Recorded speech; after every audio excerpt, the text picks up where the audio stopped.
Hello बच्चों, आइए प्रश्न को देखते हैं। त्रिभुज एबीसी में ए बराबर 4 है, बी बराबर 3 है, सी बराबर 2 है।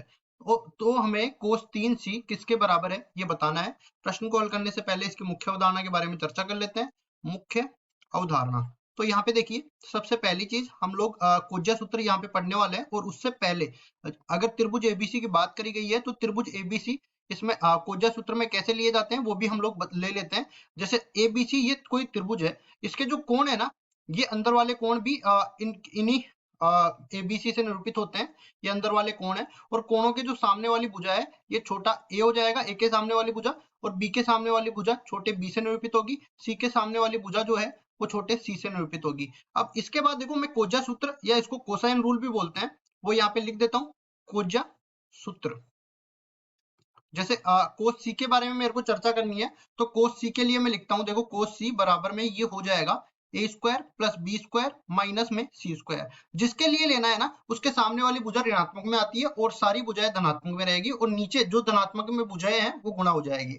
अब इसी तरह देखो, कोस सी तो मेरे पास काम हो जाएगा इस सूत्र से, लेकिन मेरे को निकालना क्या है, कोस 3 सी। तो इसके लिए देखो, त्रिकोणमिति में एक सूत्र होता है, क्या, कोस 3 थीटा। ये किसके बराबर होता है, 4 कोस क्यूब थीटा और माइनस में 3 कोस थीटा, इसके बराबर होता है। अब चलते हैं, दोनों सूत्रों का उपयोग करते हुए सवाल को हल करते हैं। सवाल में जैसा कि हमें दिया गया है, ए का मान 4 दे रखा है, बी का मान 5 दे रखा है और सी का मान 2 दे रखा है। फिर से देख लेते हैं, देखो ये देखो 4 3 और 2, हमने 4 5 2 लिख दिया, तो इसको सही कर लेते हैं, 4 3 2 है। अब आगे बढ़ते हैं। सबसे पहले हम लोग निकालेंगे कोस सी का मान। तो ये किसके बराबर मैंने कहा था, A square plus B square minus में सी स्क्वायर और बटा में 2 गुणा में ए गुणा में बी। तो ये अपने पास किसके बराबर आएगा, देखो 4 का वर्ग प्लस 3 का वर्ग माइनस में 2 का वर्ग, नीचे आ जाएगा 2 गुणा में 4 गुणा में 3। अब इसको और सरल कर लेते हैं, तो देखो कोस सी किसके बराबर आ जाएगा, 4 का वर्ग 16, 3 का वर्ग 9, 2 का वर्ग 4, और इसमें से भाग किसका लगेगा, 4 तिया 12 दूनी 24 का भाग लग जाएगा। तो देखो यहाँ से अपने पास 16 और 9 25, 25 में से 4 गए तो 21 बच गए।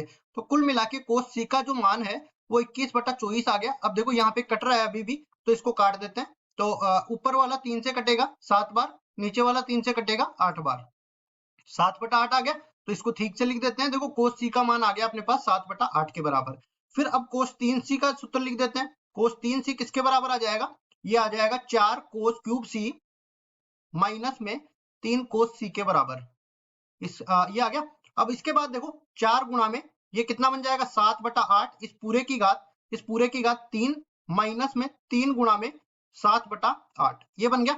अब इसके बाद देखो इसको हल करते हैं। तो इसको हल करने के लिए इसका घन करेंगे, तो 4 गुणा में 7 का घन हो जाएगा 343 और 8 का घन हो जाएगा 512, माइनस में 3 7 21 और ये नीचे आ जाएगा 8। अब देखो इनका लघुत्तम भी लेना पड़ेगा, तो लघुत्तम अपने पास 512 आ जाएगा। उसके बाद देखो यहाँ पे ये वाला तो अपने पास 4 तो 343 से गुणा होगा और 512 लघुत्तम है, तो 1 का भाग लगा के 1 से गुणा कर देंगे ऊपर वाले को। मतलब कुल मिला के इधर तो अपने पास 4 गुणा में 343 आएगा और माइनस में इधर देख लेते हैं ये कितना आएगा। अगर मैं इसको 64 से और गुणा करूंगा ना, तब अपने पास ये इसके मतलब 512 में 8 का भाग जाएगा 64 बार। अब 64 को गुणा करना पड़ेगा 21 से, तो ऊपर लिख देते हैं हम लोग 64 गुणा में 21। अब इसके बाद और हल कर लेते हैं। देखो ये पूरा बराबर है अपने पास कोस 3 सी के, इसको आगे हल करते हैं। तो देखो 4 ऊपर उभयनिष्ठ आएगा और 4 इधर से भी उभयनिष्ठ आ जाएगा, मतलब कुल मिला के इधर तो 343 बच गया। और ये देखो 64 में से 4 चला जाएगा, तो इसमें 4 का भाग लगेगा, कुल मिला के 16 गुना में 21 ये बच गया। और नीचे कितना आया, ये 512 आ गया। देखो ये सारी कैलकुलेशन मैं समझाने के लिए कर रहा हूँ, ठीक है। वैसे तो मैं डायरेक्ट रिजल्ट भी लिख सकता था, 4 512 से कटेगा 128 बार। फिर ये तो अपने पास 343 बच गया, और इन दोनों को गुणा करूंगा तो ये 336 के बराबर आएगा। और नीचे कितना है, नीचे अपने पास 128 है, और ये पूरा किसके बराबर है, कोस 3 सी के बराबर है। तो अब देखो 343 में से 336 जाएंगे, 7 बच जाएगा, और नीचे अपने पास 128 है ही। तो कुल मिला के ये आ गया अपने पास कोस 3 सी के बराबर, और कोस 3 सी का मान ही हमें पूछा था। इससे आगे ये सरल नहीं हो सकता, तो हम मान के चलते हैं कि इसका उत्तर 7/128 ही आने वाला है। आशा करता हूँ ये सवाल आपको समझ में आया होगा। धन्यवाद।